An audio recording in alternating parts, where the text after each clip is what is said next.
His grandpa taught him how to build, but the last lesson was silent. The first thing he ever built was a crooked birdhouse with one missing nail and a roof that wouldn't sit straight. But his grandpa said, "Good, now let's do it again." Before we begin, make sure to subscribe if you love meaningful stories, and let me know in the comments where you're watching from. I really enjoy seeing where these stories travel. Luke was 5 when he first walked into the garage, holding a peanut butter sandwich in one hand and dragging a chair with the other. The garage smelled like sawdust and motor oil.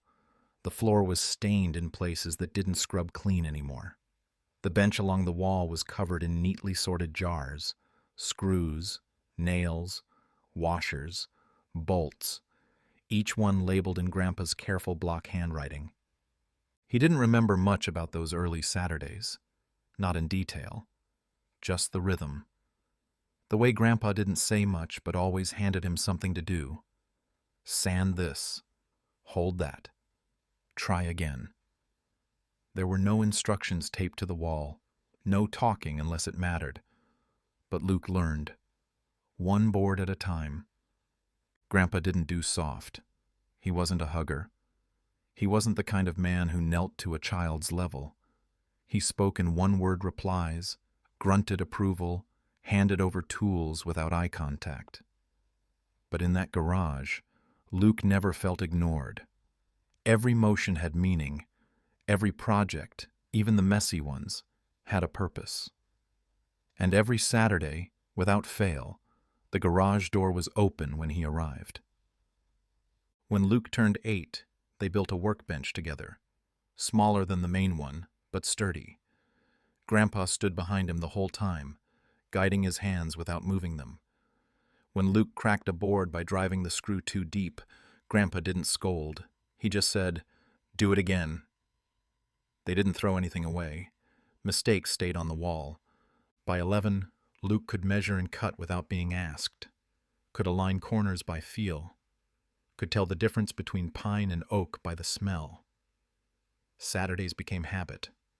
Morning sandwich, bike ride across town, projects that started as repairs and ended as lessons. They never talked about school, never talked about friends, just wood and metal and getting it right the second time if the first didn't hold. And when Luke got older, when his voice changed and his jeans got longer, nothing in the garage changed. The radio still played the same old country station. The light still flickered near the back shelf, and Grandpa still handed him tools like he always had. Sometimes they'd go all afternoon without saying 10 words. It never felt empty. Luke started bringing things of his own, an old skateboard he wanted to fix, a picture frame that needed gluing, a rusted tool from a neighbor's shed. Grandpa would nod. Always let him try first. Always corrected with his hands, not his mouth. One winter, Luke came in with frozen fingers and a broken flashlight. Grandpa handed him a mug of coffee, no sugar, no warning. Luke took one sip, coughed, and then drank it anyway. Grandpa just went back to sanding the edge of a cabinet door, not looking up once. That was their rhythm. Work first. Talk if you needed to. And somehow, without saying it, Luke learned how to build, not just things, but patience, precision, presence. He learned that wood didn't lie if you listened, that a good joint didn't need extra glue, that sometimes the best fix was just taking it apart and starting over. By the time Luke was 16, he didn't ask questions anymore. He just showed up, pulled the chain on the overhead light, and got to work. The birdhouse still sat on a high shelf in the back corner, crooked roof and all. It wasn't much to look at, but it never fell apart. The hammer never changed. Same weight, same chipped handle wrapped in faded black tape, same dent in the head from something Grandpa swore was a roofing job back in '84. Luke used it every Saturday. Never asked for a newer one. Never needed to. It worked. That was enough. He was 17 now, taller than his grandpa, voice deeper, hands stronger. But when he stepped into the garage, nothing about him tried to take up more space. The rules were the same. Tools returned to the exact place on the pegboard. No junk left on the workbench. Sweep the floor before you leave. Grandpa didn't talk much these days. He didn't move as quickly either. When Luke arrived, he usually found him already sitting on the stool by the far window, sorting nails into old coffee cans or rubbing his thumb over the edge of a scrap of sandpaper. His eyes were slower to follow conversation. His hands shook just a little when he lifted his mug. But he was still sharp, still knew where everything was, still barked wrong clamp if Luke reached for the wrong one, still nodded when a cut was clean, when the wood sat flush. The garage hadn't changed. Same jars lined the shelf, labeled in block letters, same tape measure hanging from the hook, same radio, volume low, set to the country station no one remembered choosing. Their projects were different now. Less building, more fixing. An old cabinet door from a neighbor's kitchen, a cracked fence board, a drawer that stuck too far out. But the rhythm was still there. A project came in. They worked. They didn't rush. And when it was done right. Luke noticed the shifts, though. Grandpa's hands took longer to tighten a bolt, his grip weaker on the driver. Sometimes he'd squint harder at the level, blink a few times, then hand it to Luke and say, "You check it." Luke didn't say anything about it. He just nodded, checked it, passed it back. One Saturday in late spring, they rebuilt the corner shelves above the old grinder. The wood had warped over time. Grandpa insisted it was time to fix it. Luke offered to do it himself, but Grandpa just waved him off. They cut new supports together. Grandpa leaned more than he stood. Luke measured twice, sometimes 3 times, knowing Grandpa would still glance at every mark. When it was done, they stood back and looked at it. Grandpa nodded once, then turned away. The next week, he didn't open the garage. Luke knocked once, then let himself in through the side door. Grandpa was sitting at the kitchen table, his cane leaning against the wall, his coffee gone cold. He looked up and said nothing, just pointed toward the garage and said, "You know what to do." So Luke went in, turned on the lights, and started without him. It felt strange, the silence. Not the usual kind. Not the quiet they were used to. It was heavier. He worked for 2 hours, sanding an old dresser drawer, tightening loose joints, aligning a warped panel. He kept glancing at the door. It never opened. That became the new routine. Luke showed up, worked. Grandpa stayed inside. Some days he came out for a minute just to look, nod, and go back in. Other days, he didn't appear at all. But the lights were always on. The mug always sat by the window. The tools were never out of place. Luke never asked why. He just kept showing up. Same time, same place, same hammer. Because that's how he'd been taught. You build, you fix, you show up. Even when the person who taught you is slowly learning how to let go. The knock on the garage door went unanswered for the first time in years.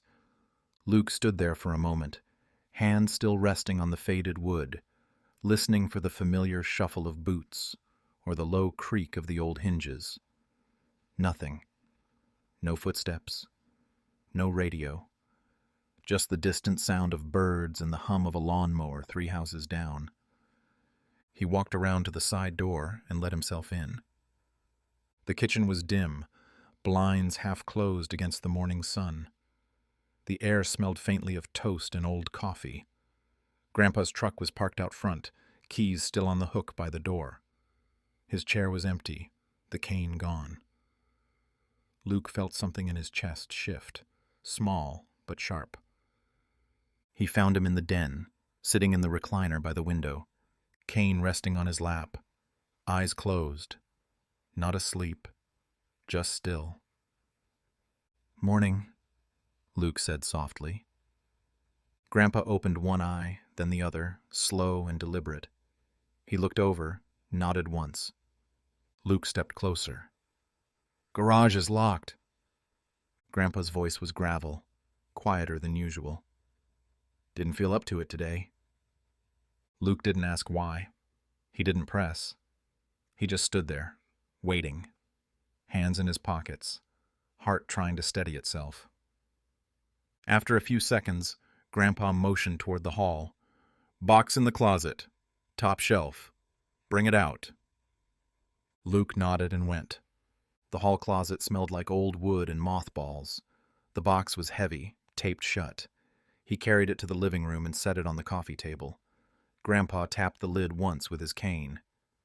"Open it." Inside were tools, not the everyday ones. These were older, worn, familiar in a different way. A metal square with faded etching. A hand plane that still smelled faintly of cedar. A small level with air bubbles trapped in yellowed glass. Luke looked up. Grandpa said nothing, just watched. "These are yours," Luke said quietly. "Were," Grandpa corrected. Luke didn't respond. He reached into the box and ran his fingers along the handle of the hand plane. The wood was smooth, dark with years of oil and grip. Grandpa leaned forward, resting both hands on his cane. "Can't work like I used to. Not safe, not steady. Tools deserve better." Luke looked back at the box, then at his grandfather. "They're not just tools." "No," Grandpa said. "They're not." Neither of them spoke for a while. Outside, the wind picked up, brushing leaves across the porch. A truck passed on the street, slow and rumbling. The clock in the kitchen ticked just loud enough to be noticed. "I'll take care of them," Luke said finally. Grandpa nodded.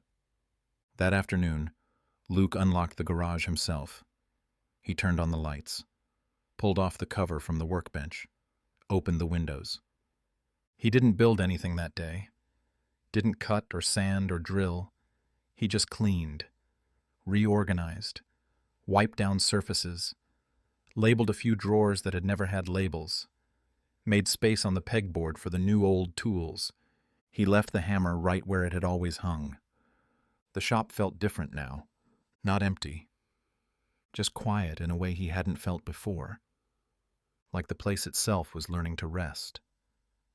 When he finished, he stood in the center of the garage and looked around. Everything in its place, every surface swept, every jar lined up just right. It wasn't Saturday, but it still felt like one. Luke showed up early that Saturday. The sky was still gray, morning dew clinging to the grass, and the air smelled like damp earth and cut lumber. He had blueprints rolled under his arm, a thermos of coffee in one hand, and a quiet weight in his chest that he couldn't quite shake. The treehouse plan had been sitting in his backpack for weeks. Not a kit, nothing prefab, just pencil-drawn lines on graph paper, notes scribbled in the margins, a sketch of a ladder, a railing, and a little window that faced the backyard. It wasn't for him. It was for his little brother, Matt, who'd been asking for one since spring. Luke had built a lot of things, but never something from the ground up, never something this big. He could have tried it on his own, but he didn't want to. He wanted Grandpa. He knocked on the door of the house like he always had, then let himself in when no one answered. The kitchen was quiet. Coffee half full in the pot, the cane resting by the fridge. He found Grandpa at the table, same spot as always, slowly tying the laces on his worn boots. Luke waited until he looked up. "I've got something," he said. Grandpa raised one eyebrow. "Tools or trouble?" Luke smiled. "Plans?" He unrolled the paper on the table, flattened it with his hands. Grandpa leaned in, eyes scanning the lines without speaking. "Treehouse," Luke said. "Matt's been asking. I want to build it before school starts."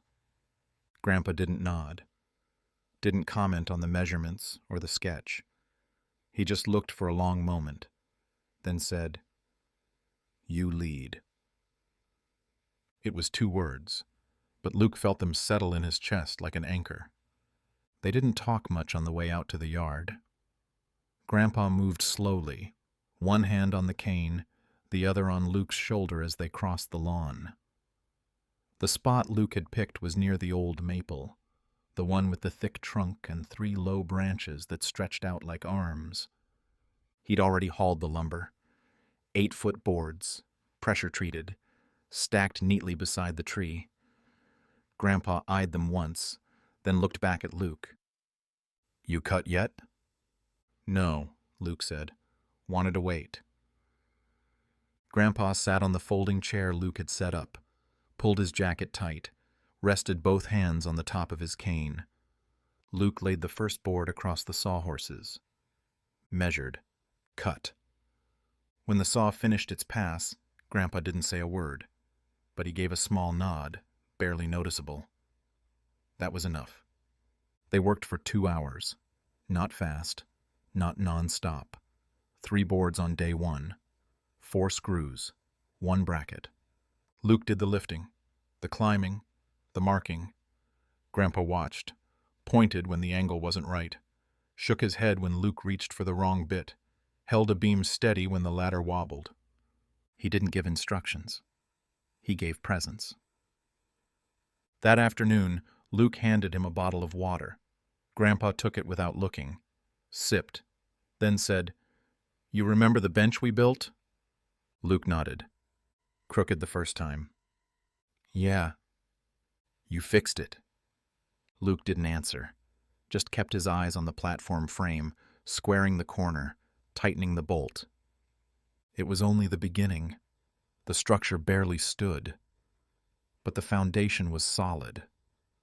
Grandpa leaned back in his chair, his face calm but unreadable. Luke didn't ask how he was feeling, didn't ask if he wanted to stop. They both knew how to work through silence.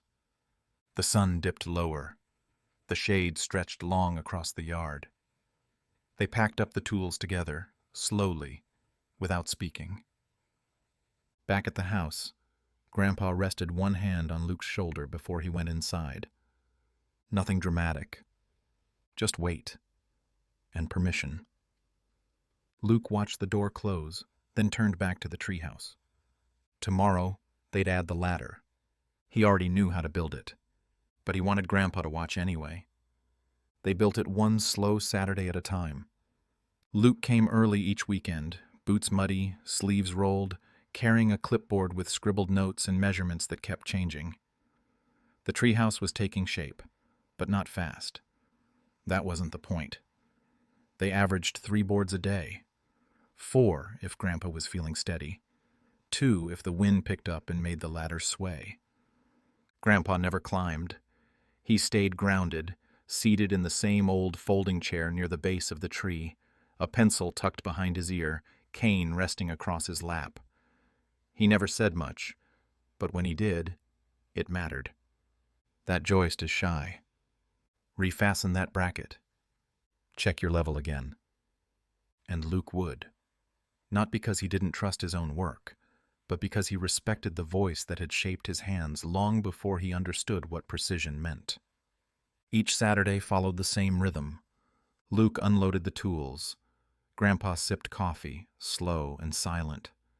They'd talk about weather, about wood grain, about the stubborn maple sap that stained every board they touched. Never about anything beyond the project. Never about what they were both feeling but didn't want to name. Grandpa's energy waned week by week. Luke noticed it in the way he reached for his thermos with 2 hands instead of 1, in the pauses between sentences, in the way his eyes stayed closed just a few seconds longer after each sip. But he still showed up. He still sat in that chair, cold or warm, rain or wind, and pointed out when Luke forgot to countersink a screw or when the overhang was 1/8 of an inch too wide. Luke stopped double-checking his measurements, started trusting himself more. started hearing Grandpa's voice in his head before the words ever came out loud. They reached the halfway point by the third weekend. Platform up, support rails in, ladder secured. The next step was the walls. That Saturday, Luke brought a fresh stack of plywood and a set of hinges for the trap door. Grandpa held a hinge in his hand, turning it slowly. "You're doing it right," he said. Luke looked up from his level. "Doing what?" "All of it." Luke didn't know how to respond. Grandpa set the hinge down on the edge of the toolbox and didn't say anything else for a while. That afternoon, they only got one wall framed before Grandpa said he was tired. Luke offered to finish the second one himself. Grandpa shook his head. "Next time." Luke nodded. They packed up the tools in silence. Luke swept the sawdust from the lawn while Grandpa folded his chair with slow, careful movements. He held the folded chair against his hip and looked up at the frame above them. "It'll hold," he said. Luke knew he meant more than the structure. The next morning, Luke returned alone. He wasn't planning to work, just wanted to look at it. The progress, the pieces coming together.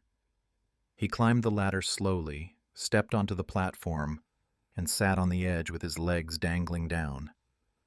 From there, he could see the whole backyard. The tire swing, the shed, the line of worn fence posts leaning slightly to one side. He thought about all the Saturdays they'd spent out here, all the things they'd built. Some were still standing. Some had been taken down long ago. But the lessons stayed. That was what Grandpa had been teaching him all along. Not just how to build things, but how to carry them, how to keep going, how to lead without needing to be followed. 3 boards a day, 4 if the weather held. That was enough. The hammer hit the ground before Luke even realized Grandpa had let it go. It didn't fall far, just slipped from his hand as he shifted in the folding chair. But the sound it made was sharp, sudden, louder than it should have been. It landed on the plywood near Luke's feet and bounced once before settling, handle facing the wrong way. Grandpa didn't move to pick it up. He just looked at it. Then he looked away. Luke set down the drill in his hand and reached for the hammer. He didn't speak, just picked it up, wiped the sawdust from the grip, and hooked it on the side of his belt like he'd done 100 times before.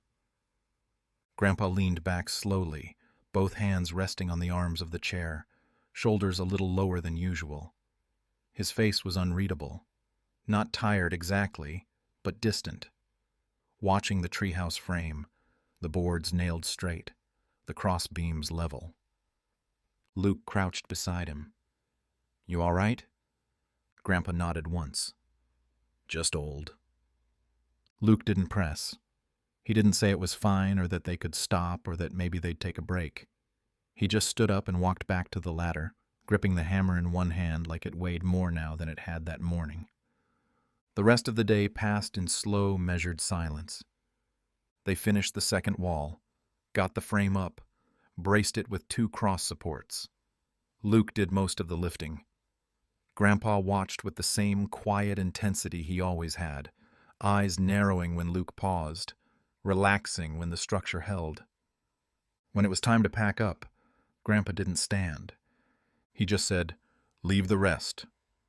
Luke nodded, gathered the tools, and left the sawhorses standing. He didn't sweep. He didn't put away the chair. He waited.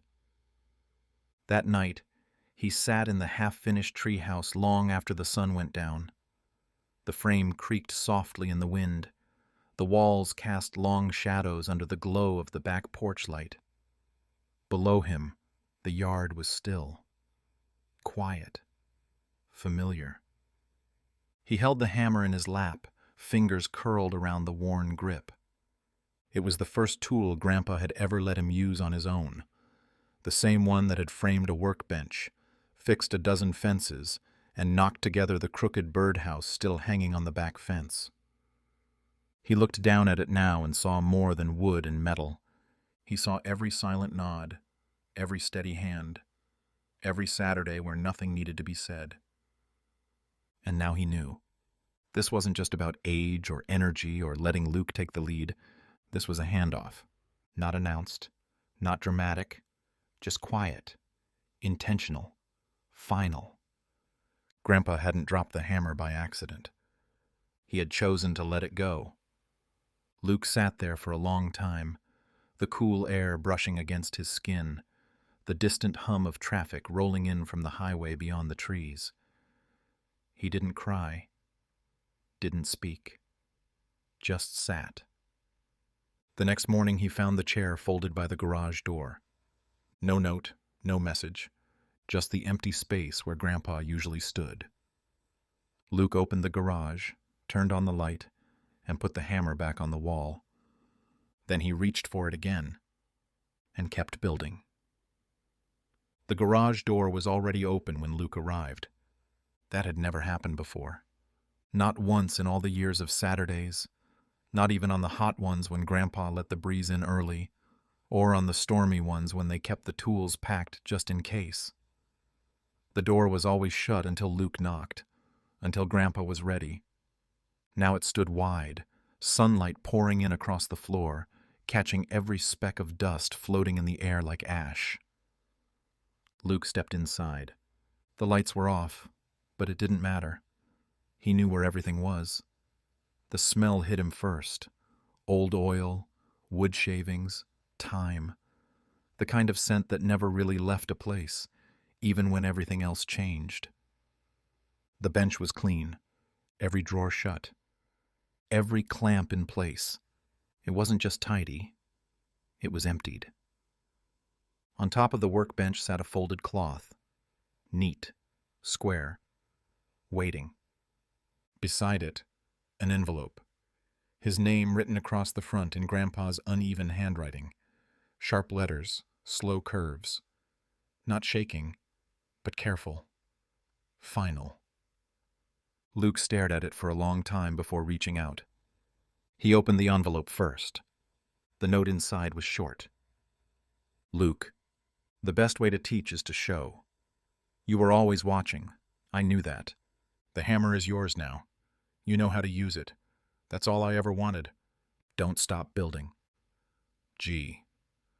Luke read it twice, then set it down on the workbench with both hands, flattening the page like it might try to curl away from him. He opened the cloth next. Inside was the hammer. The same one. Chipped handle, black tape, steel head dulled by years of use. The weight of it hadn't changed, but it felt heavier now in his hands.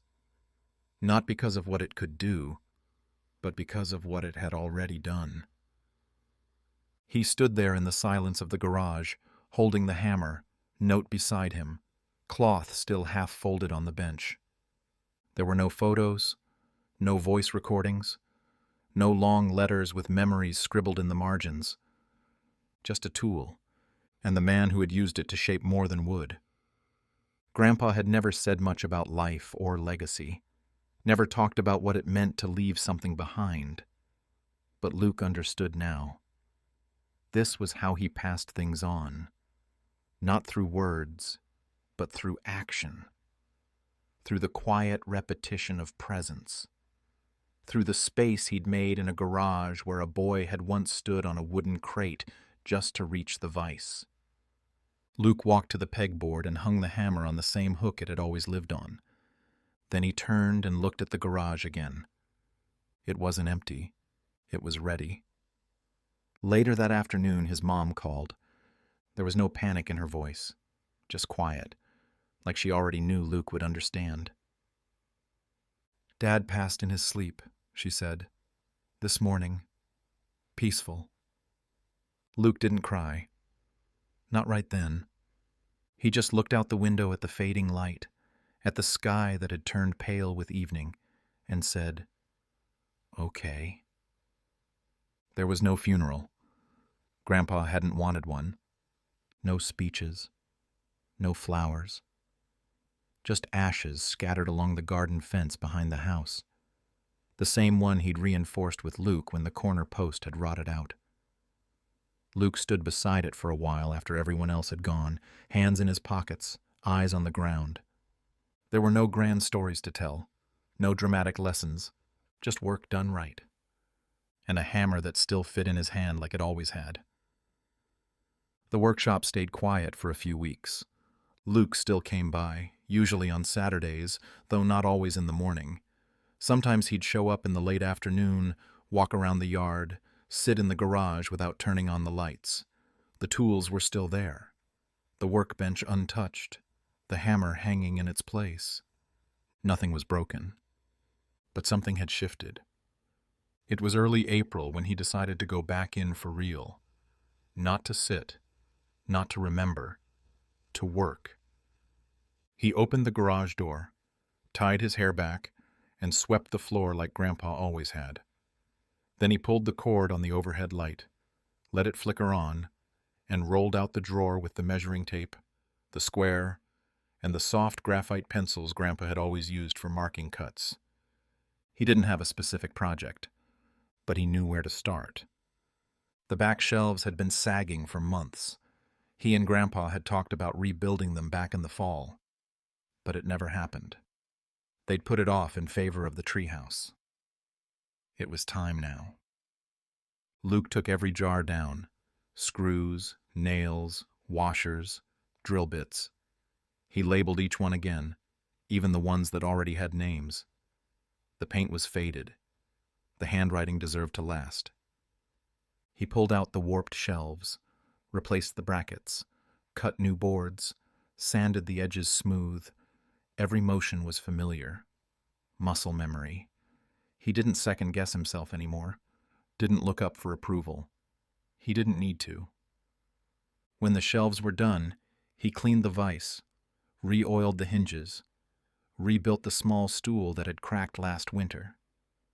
He replaced the bulb above the window that never worked right and organized the scrap wood into proper bins. He wasn't doing it to stay busy. He was doing it because he knew how. And because someone had once shown him what it meant to take care of a space, to leave something better than you found it, to build with intention. Later that afternoon, Luke stepped back from the workbench and looked around the garage. The new shelves sat straight, every jar in place. The tools were lined up neatly. The air smelled like fresh sawdust again. It didn't feel like a museum. It felt like a shop again. That evening, Matt came by. Their mom had dropped him off for an overnight. He was 10 now, still small for his age, but curious and full of energy in the way younger brothers always seem to be when they want to be near the older ones they admire. Matt stood in the garage doorway, backpack slung over one shoulder. "Is it okay if I come in?" Luke nodded. "It's your shop too." Matt walked over slowly, eyes scanning the room. He stopped in front of the hammer on the wall. "That was his, right?" Luke nodded. "Yeah." "Are you going to use it?" "I already have." Matt reached into his backpack and pulled out a folded piece of paper. "I drew up some treehouse decorations," he said. "Flags, a little pulley for snacks. You know, the important stuff." Luke smiled. "You want to build it this weekend?" Matt nodded quickly. Luke reached for the hammer and handed it to him. "Then let's get to work." They walked out to the yard together, plans in hand, laughter starting to fill the space that had been quiet for too long. The treehouse waited, still strong, still unfinished, just the way Grandpa would have left it. Luke finished the treehouse alone. It wasn't planned that way. Matt had helped with the little things, painting the railings, tying a pulley system to the side post, hanging a plastic flag they'd cut from an old tarp. But the final boards, the last corner of the roof, the trim around the window, those came later, quietly, one piece at a time. He worked in the evenings mostly, after classes, after his shift at the hardware store. He'd park behind the house, change into old jeans, and walk across the yard with the hammer in his hand and sawdust already clinging to his shirt. It came together faster than he expected. By mid-May, the structure was solid, the ladder sturdy, the floorboards level. The window looked out over the back fence, just far enough to catch the sun dipping low across the field. The final nail went in on a Thursday. He didn't tell anyone it was done. That weekend, Matt found it for himself. Luke had been inside the garage, reorganizing the tool rack, when he heard the ladder creak. A few seconds later, Matt's voice echoed down from the platform. "Hey, Luke?" Luke stepped outside and looked up. Matt was standing at the open window, hands on the ledge, eyes wide. "It feels safe up here," he said. Luke didn't answer right away. He walked across the yard, placed a hand on the ladder, and looked up at the tree house they had built. Every corner square, every board sealed, every line exactly where it was meant to be. He nodded once. That was enough. Matt disappeared into the doorway, footsteps echoing softly above. Luke stayed on the ground. The breeze moved through the yard. The maple leaves rustled like quiet applause. The sun filtered through the branches and cast long shadows across the grass. And for the first time since the project began, Luke didn't feel like something was missing. He felt like something had been passed on. The tools were still in the garage. The hammer still hung on its hook when it wasn't in use. The bench was still clean, the jars still labeled. But Luke had stopped thinking of the space as Grandpa's. Now it was theirs, a place to build, to teach, to remember. The following week, Luke brought out a folding chair. Not the old one Grandpa used. He'd never moved it from the garage. But a new one. Plain, simple. He set it in the shade of the tree and sat down, looking up at the tree house as Matt leaned out the window and tossed down a rope tied to a tin can full of crackers. Luke caught it and smiled. No words were needed. That was the last lesson. Not the hammer or the measurements or the perfect joints. It was the silence. The kind that lets you figure it out for yourself. The kind that stays long after the person is gone. Luke leaned back in the chair, the rope still in his hand, and let the afternoon settle around him. He had built something that would last, and he hadn't done it alone. Thank you for watching. If you enjoy meaningful stories like this, we'd love to have you as a subscriber.